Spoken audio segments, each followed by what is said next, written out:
Many men failed in the kingdom and made peace afterwards. They may not take counsel together as we once did, my old friend. Can we not have peace, you and I? We shall have peace. We shall have peace when you answer for the burning of the Westfold and the children that lie dead there. We shall have peace when the lives of the soldiers, whose bodies were hewn even as they lay dead against the gates of the Hornburg, are avenged.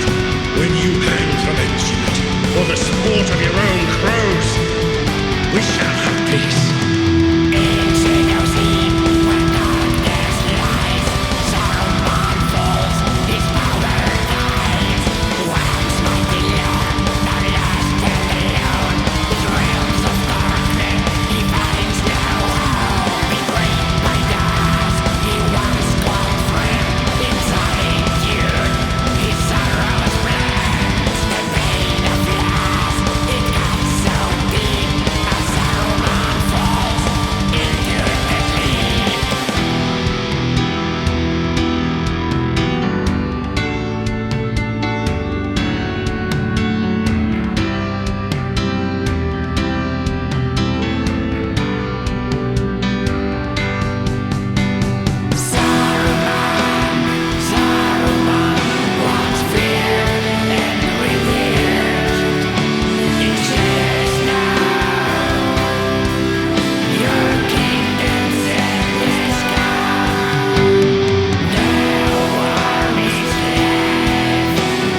In the shadowed halls of Ortonk, Saruman stood alone, perched high in the Tower of Isengard, his ambitions crumbling like ash in the wind. The fortress, once a stronghold of cunning and might, now lay in ruin. The Ents, in their wrath, had swept through his machineries and armies, tearing his designs apart and leaving his once proud domain submerged in a murky flood. The ceaseless sound of rushing water echoed through the broken veil, a requiem for Saruman's dreams. When Gandalf, Aragorn, Theoden, and the victors of Helm's Deep approached Ortonk, they found him barricaded within, yet still defiant.